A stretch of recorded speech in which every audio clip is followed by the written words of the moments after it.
आप देख रहे हैं संविधान और कानून SK live news.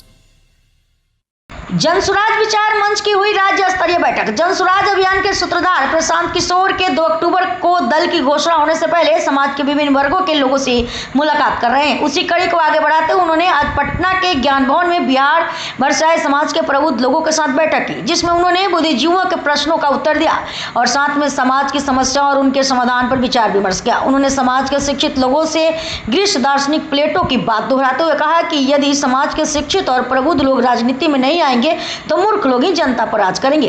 Prashant Kishor ने कहा कि आज समाज का एक बड़ा वर्ग जो शिक्षित है और जिनका चरित्र भी अच्छा है, पर वह राजनीति से दूरी बनाए रखते हैं, क्योंकि नेताओं द्वारा यह भ्रम फैला दिया गया है कि बिहार में राजनीति करने के लिए आपको जाति या धनबल की जरूरत होती है।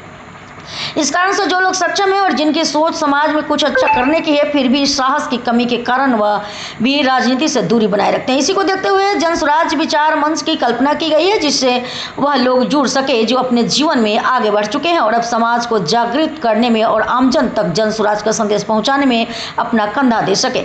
यह समाज के प्रबुद्ध लोगों की जिम्मेदारी है कि जो लोग विकास में पीछे छूट गए उनको आगे लाने के लिए हम सबको मिलकर प्रयास करना होगा। इस कार्यक्रम में जनसुराज विचार मंच के सभी जिला संवाद सारथी और प्रखंड संवाद सारथी उपस्थित थे।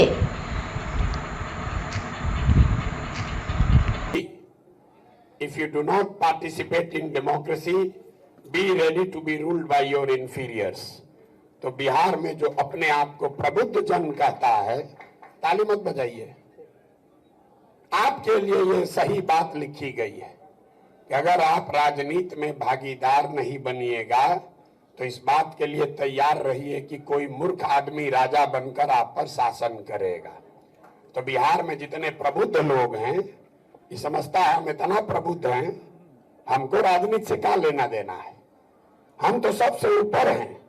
तो आप या तो ड्राइंग रूम में बैठ के भाषण करते हैं, गपियाते हैं, या कभी कभी अपने दोस्तों मित्रों के साथ बैठ के चर्चा करते हैं, या तो समाज ने आपको ढकेल के राजनीति से बाहर कर लिया या आप खुद से ही राजनीति से अलग हो गए।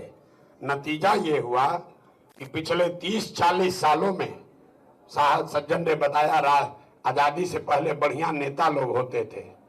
तो भाई मेरे, पिछले 30-40 सालों में जितने समझदार पढ़े लिखे अच्छे लोग हैं वो राजनीति से किनारे हो गए या कर दिए गए। तो बचा जितना लंपट बदमाश माफिया, वही राजा बनकर आप पर हम पर शासन कर रहा है और प्रबुद्ध आदमी बैठ के चर्चा कर रहा है, सुधरेगा कैसे। इसीलिए ये मंच की स्थापना की गई है कि कम से कम जो विचार के स्तर पर, थोड़ा बहुत आचार और व्यवहार के स्तर पर भी जिनमें थोड़ी बहुत आंच, थोड़ा बहुत समझ रह गया है, कुछ करने का जज्बा बच गया है, उनको इकट्ठा किया जाए। पीछे किसी ने पूछा विचार मंच की भूमिका क्या होगी।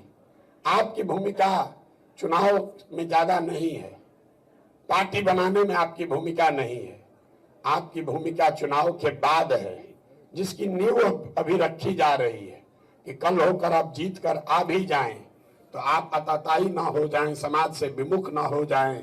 इसके लिए जरूरी है कि जो विचारवान व्यक्ति हैं वो इससे जुड़े रहें और जो व्यवस्था बने उसमें आप जैसे सज्जनों का, आप जैसे लोगों के अच्छे विचारों का समावेश सरकार के बनने और उसके चलने में समाहित रहे।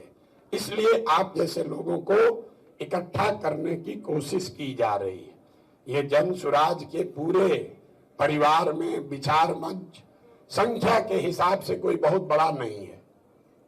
सारी बैठकें बापू सभागार में हुई है। विचार मंच का बैठक ये छोटे कमरे में हो रहा है क्योंकि ये छोटा वर्ग है संख्या के नजरिए से, लेकिन समाज में अगर आप चाहें तो आपका प्रभाव बहुत बड़ा है। खबरों के लेटेस्ट अपडेट के लिए इसी तरह हमारे साथ जुड़े रहें और इस वीडियो को ज्यादा से ज्यादा शेयर करें।